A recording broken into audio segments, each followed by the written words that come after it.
जरा सोचिए, आज दुनिया खत्म हो जाए तो क्या आपका पेशा आपको बचा पाएगा? परमाणु विस्फोट से 1 घंटा पहले मानवता खतरे में है। विभिन्न क्षेत्रों के 21 युवा एक सुनसान द्वीप पर आए हैं। उन्हें 1 साल तक गहरे बंकर में जीवित रहना होगा, लेकिन अंदर के संसाधन सिर्फ 10 लोगों के लिए हैं। उन्हें 1 घंटे में वोट करके तय करना होगा कि कौन जीवित रहेगा।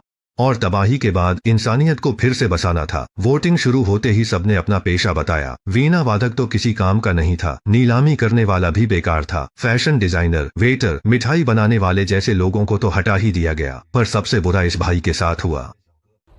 मैं मशहूर शायर।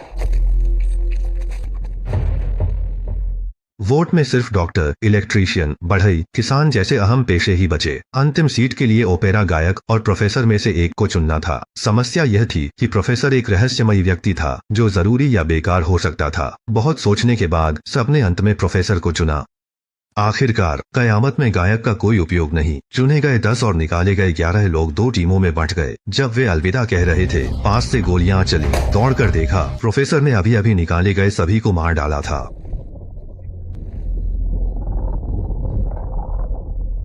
प्रोफेसर की बेरुखी से सब सुन्न पड़ गए। एना घबराकर जैक को फुसफुसाई कि वह प्रोफेसर जैसे इंसान के साथ नहीं रहना चाहती।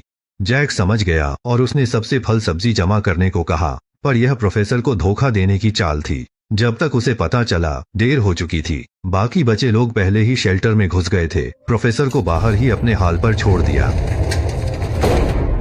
शेष 9 को कोई पछतावा नहीं था और वे आश्रय का दौरा करने लगे। यहाँ सुविधाएं उत्कृष्ट थीं। बाथरूम, एक पुस्तकालय, एक जिम, सब कुछ। 1 साल तक रहना भी बोरिंग नहीं लगता था। आधी रात को एना को प्रोफेसर याद आए। उसने दरवाजा खोला और कांच के पार प्रोफेसर को विकिरण से सड़ते देखा। पर उसके हाथ में एक नोट था। लिखा था कि भागने का पासवर्ड मैं ही जानता हूँ। एना का दिल डूब गया। उसने तुरंत दूसरों को बुलाया, पर सबको लगा प्रोफेसर डरा रहा है ताकि वे सो न सके, और अगर अभी दरवाजा खोला तो रेडिएशन फैल जाएगा। यह सोचकर सब घर लौटे और प्रोफेसर के अंग कुत्तों को खाने दिए। त्वचा और मांस रेडिएशन से सड़ने लगे। 1 साल बीत गया। सब लोग बंकर से निकलने की तैयारी कर रहे थे। तभी पता चला कि दरवाजा खोलने के लिए पासवर्ड चाहिए। उन्होंने लोहे के खंभे, राइफल और हथौड़े से कोशिश की, पर दरवाजा हिला तक नहीं। आखिरी खाना खत्म होने पर उन्होंने पालतू कछुए को भी नहीं छोड़ा और अंत में एक व्यक्ति गिर पड़ा जो जल्द ही दूसरों का भोजन बन गया। बंकर की ऑक्सीजन घट रही थी और आत्मग्लानि व निराशा में सब बंकर में मर गए। तभी वही लोग एक क्लासरूम में दिखे। यह ग्रेजुएशन से पहले की आखिरी फिलॉसफी क्लास थी। सीखने की क्षमता पर रखने के लिए प्रोफेसर ने एक बड़ा विचार प्रयोग बनाया जो अनंत की अवधारणा समझाने का क्लासिक तरीका है, जैसे एक रखना। गोरिल्ला को कंप्यूटर के सामने रखने पर वह अंतहीन रूप से टाइप करता है। हालांकि टेक्स्ट रैंडम होता है, लेकिन पर्याप्त समय मिलने पर गोरिल्ला हैमलेट की पूरी स्क्रिप्ट बना सकता है। प्रोफेसर छात्रों को ऐसी आपदा में रखते हैं जहां उनका हर चुनाव भविष्य तय करता है। लेकिन इस बार के प्रायोगिक मूल्यांकन में सभी छात्र असफल रहे और इसका कारण वे भावुक थे, तर्क को नकारते थे। एना को यह मूल्यांकन क्रूर लगा। वह इसे छोड़ने को तैयार थी, भले ही उसे अच्छे अंक न मिलते। प्रोफेसर एना के जाने को लेकर चिंतित थे। उन्होंने एना को धमकी दी कि यदि वह मूल्यांकन छोड़ती है तो पूरी कक्षा का औसत ग्रेड प्रभावित होगा। यह सुनकर एना को समझौता करना पड़ा और वह अपनी सीट पर लौट गई। तभी किसी ने आपत्ति उठाई कि प्रोफेसर का मूल्यांकन अनुचित था। केवल वही दरवाजे का पासवर्ड जानता था, जबकि छात्रों को लॉटरी से साधारण भूमिकाएं मिली। असंतोष महसूस करते हुए प्रोफेसर ने उन्हें एक और मौका दिया। इस बार वे फिर से प्रलय से पहले थे और आश्रय में प्रवेश के योग्य कौन है, यह सवाल सामने आया। उन्हें पर्ची पर जीवन का एक और अनुभव मिला, जिससे अगली वोटिंग में अनिश्चितता बढ़ गई। पहले नापसंद रियल एस्टेट एजेंट को, जिसने किसी को जन्म देने में मदद की थी, शरण का टिकट मिल गया। वहीं जो डॉक्टर पहले जरूरी था वह उच्च जोखिम वाले क्षेत्र से लौटा था। उसे इबोला हो सकता था, इसलिए उसे वोट कर बाहर कर दिया। पिछली बार यह महिला सैनिक को नहीं बचा पाई थी, पर इस बार स्मरण शक्ति के कारण वह सर्वसम्मति से चुनी गई। फिल्म समीक्षक ब्लॉगर ही अपरिवर्तित रहा। जो चुने नहीं गए वे प्रोफेसर के गोली मारने के डर से तुरंत बमबारी क्षेत्र से भाग निकले। अगले ही पल समय कम था। 10 लोग तुरंत बंकर में गए और 1 साल का शरणार्थी जीवन फिर शुरू हुआ। इस बार सभी संतान पैदा करना चाहते थे, भले ही वहां 4 महिलाएं और 6 पुरुष थे, पर कैसे बांटा जाए इसकी योजना बनानी थी। एना का प्रेमी जैक किसान था, पर उसे पुरुष पसंद थे। एक और लड़का था जिसने अपनी आस्था के कारण आत्मसमर्पण किया। प्रजनन छोड़ उन 2 लड़कों को हटाने के बाद शेष 4 जोड़े सही बने। एक दूसरे को चुनने के बाद केवल एना और प्रोफेसर बचे। इस परिणाम पर प्रोफेसर ने कोई भाव नहीं दिखाया और भीतर की खुशी नहीं छिपा सके। हालांकि किसी ने नहीं सोचा था कि 2 महीने बाद भी कोई महिला गर्भवती नहीं हुई। कुछ ने विश्लेषण किया कि शायद अत्यधिक तनाव या परमाणु विकिरण का असर था, लेकिन इंसानों को बढ़ाने की उनकी योजना में देरी नहीं हो सकती थी। गर्भधारण की संभावना बढ़ाने के लिए प्रोफेसर ने एक महिला और कई पुरुषों का प्रस्ताव रखा। जियो मेई ने इसका विरोध किया। वह हर रात नया साथी नहीं चाहती थी। यह सुनकर प्रोफेसर उठे और चले गए। उन्होंने बेडरूम से पिस्तौल निकाली। प्रोफेसर ने पहले दूसरों को भगाया, फिर लड़की को बंदूक दिखाकर धमकाया। वह इसे बिल्कुल बर्दाश्त नहीं कर सकती थी। की राह में बाधा बने। उसने नहीं देखा कि जियो मेई का साथी दीवार के पीछे छिपा है। अचानक हमला हुआ और प्रोफेसर नीचे गिर गए। अपने मजबूत शरीर के दम पर वे जल्द ही हावी हो गए। तभी साथी ने पेंसिल से प्रोफेसर के सिर पर वार किया। प्रोफेसर क्रोधित हो गए। उन्होंने हार मान ली और दरवाजे की ओर बढ़ गए। उन्हें छात्रों से धन्यवाद की उम्मीद न थी। भावनाएं तर्क पर हावी हो गईं। प्रोफेसर ने निराशा में दरवाजा खोला।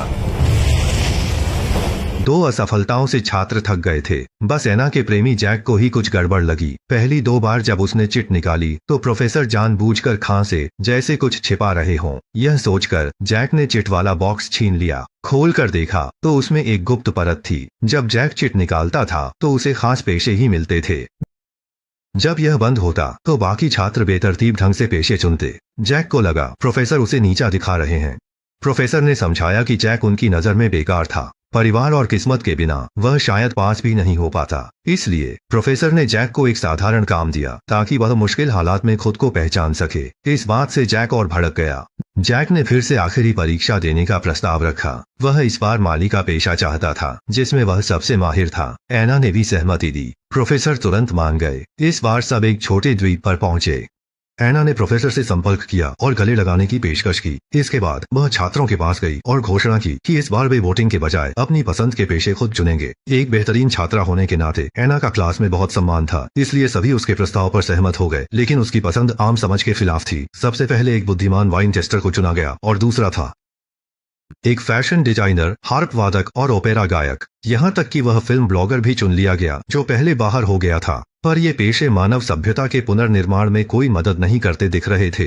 प्रोफेसर गुस्से से कांप रहा था। सभी की सहमति देख उसने फिर से चुनने को कहने के लिए बंदूक निकाली, पर बंदूक एना के हाथ में थी। असल में द्वीप पर एना ने प्रोफेसर से दोस्ती की ताकि वह बंदूक चुरा सके।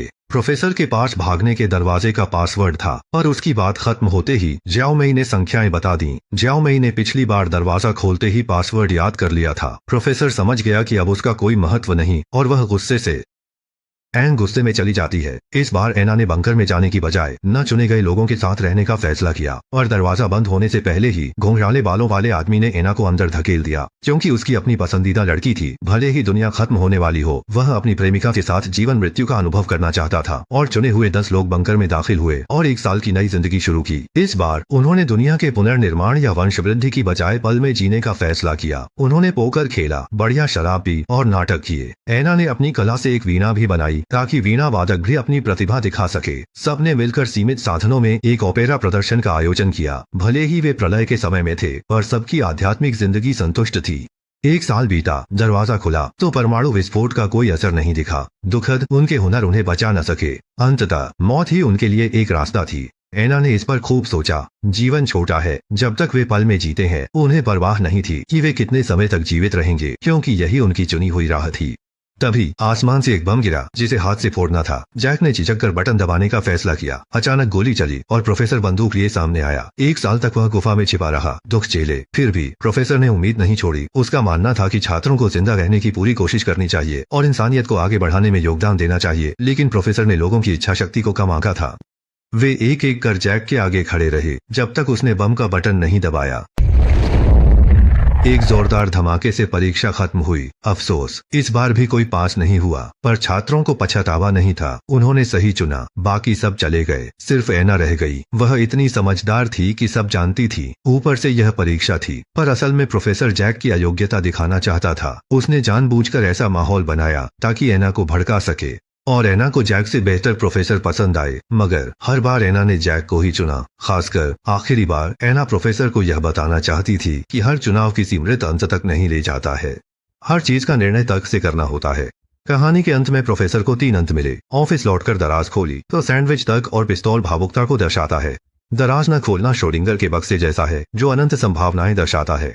आर्ची पूछना चाहता है, अगर दुनिया खत्म हो जाए तो किस पेशे के बचने की सबसे ज्यादा संभावना है?